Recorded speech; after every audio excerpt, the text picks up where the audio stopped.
세상에서 맨날 짜증나고 귀찮은 그런 군용기가 있어요. 바로 이거가 아닙니다. AC-130 공격기입니다. 건쉽.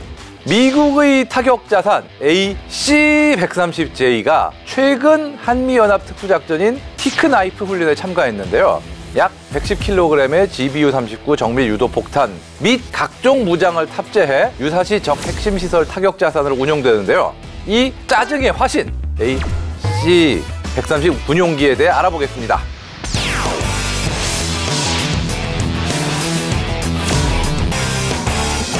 AC-130 시리즈의 가장 최신형인 AC-130J의 별명이 죽음의 천사라고 국내 언론에 소개가 됐는데요. 아마도 이 사진 때문에 그렇게 불리는 것 같습니다. 바로 대공미사일 회피용 플레어 발사 장면인데 다들 이 사진 보신 적 있을 거예요. 진짜 죽음의 천사 같은 느낌이 나죠? 근데 정작 미국에서는 그렇게 부른다는 얘기 못 들어봤어요. 미 공군에서의 공식 별칭은 고스트 라이더라고 합니다.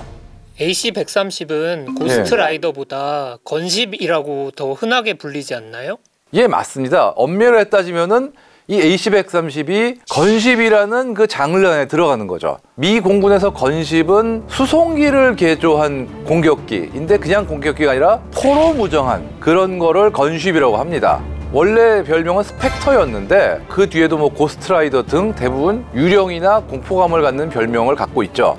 강력한 화력과 긴 채공 시간이 다른 공격기와는 차별화가 되기 때문에 이런 무서운 별명이 많이 붙은 셈입니다.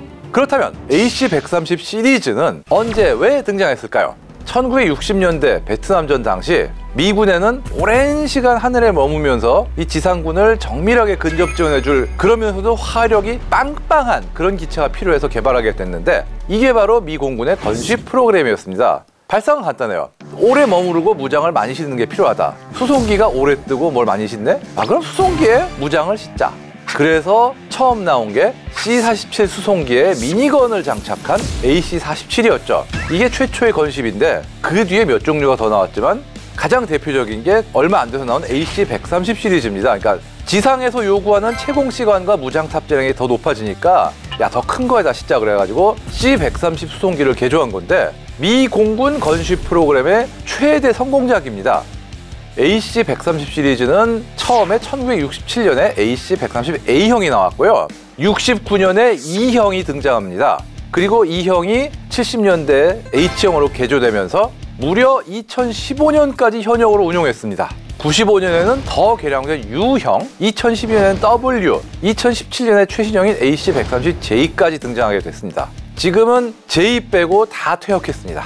가장 초기형인 A형은 이거 진짜 엄청나게 뭘 많이 실었어요. 7.62mm 미니건 넷, 그 다음에 거기에서 20mm 발칸포 넷, 무려 8문의 무장을 장착했는데 근데 문제가 있었어요. 이게 한번 뜨면은 일단 긁는 건 쫙 긁는데 사거리가 짧아요. 그래서 베트남전 당시 북베트남군의 37mm 대공포에도 격추되는 그런 망신을 당했죠. 그래서 7.62mm 미니건은 사거리가 너무 짧으니까 그냥 없애고 20mm 벌컨은 넷에서 둘로 줄이고 40mm 기관포를 추가로 설치합니다.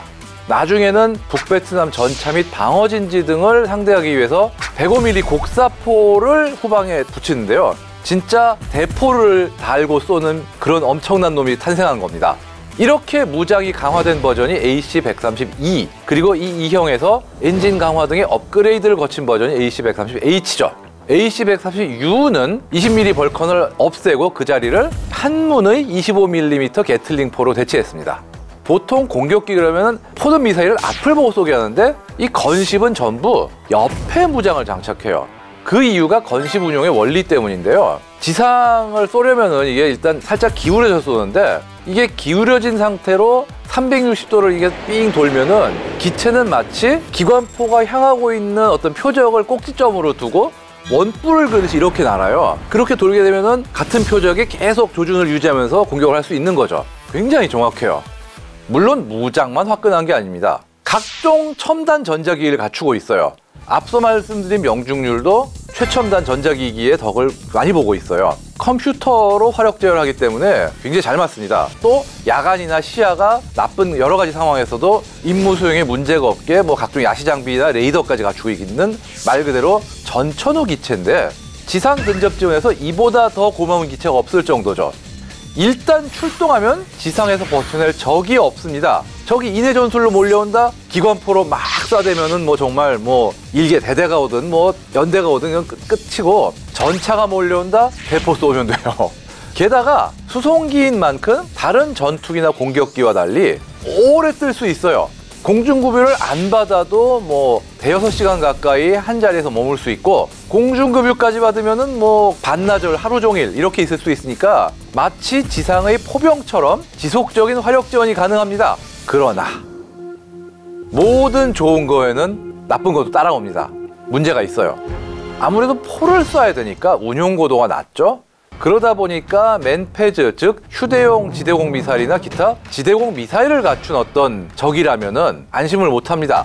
실제로 베트남전과 걸프전에서도 이 맨패즈의 명중에 격추된 사례가 있습니다. 이게 베트남에서는 무려 6대가 격추됐고 걸프전에서도 1대가 격추됐는데, 그 때문에 AC-130 시리즈는 오늘날에도 야간 출격을 원칙으로 하고 있습니다.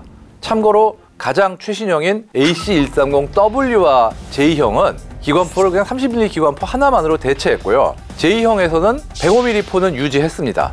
그 대신 AGM-176 그리핀, GBU-44B 바이퍼 스트라이커, GBU-39 SDB 등의 각종 유도폭탄이나 미사일의 장착이 가능한데요. 이 재밌는 게 앞서 얘기한 뭐 그리핀이나 바이퍼 스트라이커 같은 경우는 비행기의 뒷문에 발사관이 달려 있어가지고 이걸 쏘는 게 아니라 그 발사관에 넣은 다음에 떨어뜨려요. 최대 10발까지 동시에 투발할 수가 있기 때문에 여러 목표를 타격할 수 있죠. 어쨌든 이런 무장들 덕분에 기존 건수입보다 원거리 정밀 타격 능력이 아주 높아졌습니다. 물론 개량이 되면서 뭐 화기관제 컴퓨터, 야간 투시 장비, 레이더, GPS 등의 첨단 전자 장비도 추가로 보강됐죠.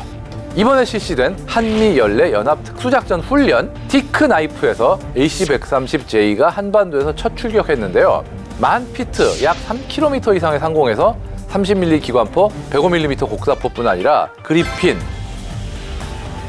SDB 등 정밀 유도 무기로 표적을 정확히 타격하는 훈련을 실시했다고 합니다. AC-130이 유사시에 활용될 경우에 어떤 역할을 하게 될까요? 뭐 제일 생각해 볼 수 있는 게 뭐 특수전 지원이라는 쪽이 있을 수가 있는데요. 이게 베트남전에서도 어떻게 썼냐면은 야간에 전방의 화력 지원 기지가 베트콩들의 인해 전술로 습격을 받아가지고 위험하다. 그러면은 건십이 출동해가지고 그 기지 주변을 그냥 싹 긁어주고 가는 거예요. 그냥 쫙. 어떤 이런 느낌으로 운용되지 않을까, 우리나라 안에서도.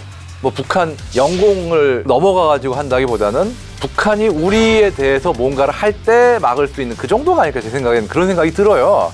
아니면은 참수작전 같은 걸 할 때 우리 군이 투입된 지역 주변에 방공망이 일단 제압된 상태에서 수적 열세에 몰렸을 때 야간 화력 지원한다든가 그런 화력 지원을 하는 건 굉장히 유용하지 않을까라는 생각이 갑자기 들긴 해요.